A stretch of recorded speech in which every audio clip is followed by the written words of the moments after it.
तो चलिए एक बार फिर से उस खबर का रुख करते हैं जो कि आपके लिए जानना जरूरी है। राजधानी के बड़े निजी अस्पतालों की मुश्किलें बढ़ने वाली है। ऐसा हम इसीलिए कह रहे हैं क्योंकि ऑर्गन ट्रांसप्लांट एनओसी प्रकरण से जुड़ी हुई इस वक्त की बड़ी खबर है। राजस्थान के प्रकरण पर केंद्रीय स्वास्थ्य मंत्रालय भी अब एक्टिव हो चला है, क्योंकि अकेले जयपुर की ही अगर बात की जाए तो इस प्रकरण में फोर्टिस अस्पताल, नामी अस्पताल, EHCC अस्पताल और मणिपाल हॉस्पिटल की भूमिका अब जांच के दायरे में केंद्रीय स्तर पर है, क्योंकि इन तीनों ही अस्पतालों में सर्वाधिक विदेशी मरीजों के ट्रांसप्लांट हुए। जांच एजेंसियों को भी विदेशी मरीजों के ट्रांसप्लांट में गड़बड़ियों का अंदेशा है और ऐसे में स्वास्थ्य मंत्रालय ने इस पूरे प्रकरण को काफी गंभीर श्रेणी का प्रकरण मानते हुए अब इस पर जांच करने की ठान ली है। सभी राज्य केंद्र शासित प्रदेशों को मंत्रालय ने आदेश भी बाकायदा जारी किया है। दरअसल अवैध तरीके से अंग प्रत्यारोपण की प्रक्रिया में अगर लिप्तता पाई जाती है या फिर इसकी प्रक्रिया में कानून का उल्लंघन पाया जाता है तो ऐसा करने वाले अस्पतालों के लाइसेंस निरस्त करने के आदेश भी दिए गए हैं।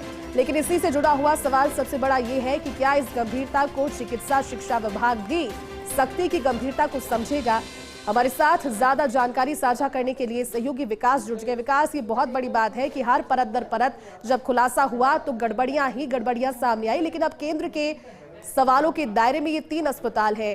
क्या प्रक्रिया रहेगी, क्या निर्देश दिए गए हैं और अगर जांच के दायरे के बाद में पाया जाता है तो फिर आगे की क्या कार्रवाई होगी? विकास, जैसे देखिए, जिस तरह से ऑर्गन ट्रांसप्लांट एनओसी का जो प्रकरण सामने आया था, फर्जी एनओसी का प्रकरण सामने आया था, इस पूरे मामले में सबसे बड़ी लिप्तता राजस्थान को लेकर सामने आई थी। उसके बाद अब केंद्र भी इस पूरे मामले में गंभीर हो गया है। केंद्र ने राजस्थान समेत सभी राज्यों और केंद्रीय शासित प्रदेशों को डायरेक्शन जारी किए हैं, जिसमें कहा है कि जिन भी अस्पतालों के अंदर जो ऑर्गन ट्रांसप्लांट की जो प्रक्रिया है उसमें गड़बड़ियां हुई है और जो कानून का उल्लंघन हुआ है, ऐसे सभी अस्पतालों के लाइसेंस रद्द करने की कार्रवाई शुरू की जाए।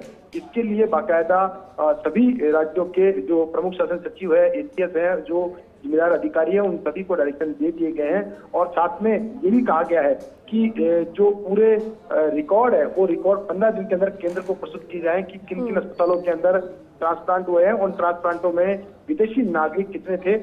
हम जो 3 अस्पतालों की बात कर रहे हैं वो इसलिए कर रहे हैं कि ये 3 ही अस्पताल जयपुर के ऐसे हैं जिन अस्पतालों के अंदर सर्वाधिक विदेशी मरीजों के ट्रांसप्लांट हुए हैं।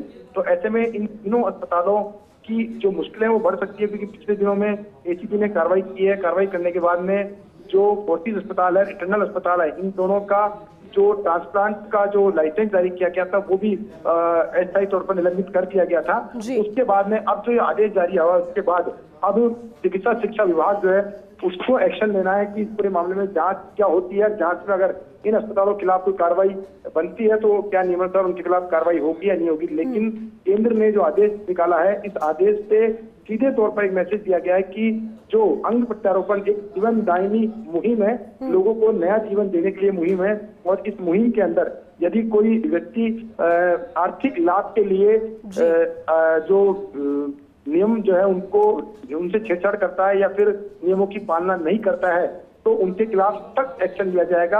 हालांकि इस पूरे मामले में राजस्थान का चिकित्सा शिक्षा विभाग है वो भी गंभीर नजर आ रहा है। लगातार जो कार्रवाइयां हैं वो की जा रही है। साथ में SIT के गठन की प्रक्रिया जो है वो भी शुरू कर दी गई है। तो ऐसे में देखना यही होगा कि जो अस्पताल इस पूरे मामले में लिप्त होंगे उनके खिलाफ क्या सख्ती होगी, और इस सख्ती को करते वक्त क्या जो रसूख होते हैं अस्पतालों के वो रसूख काम आएंगे या नहीं आएंगे। ठीक है विकास, शुक्रिया आपका इस पूरी जानकारी के लिए।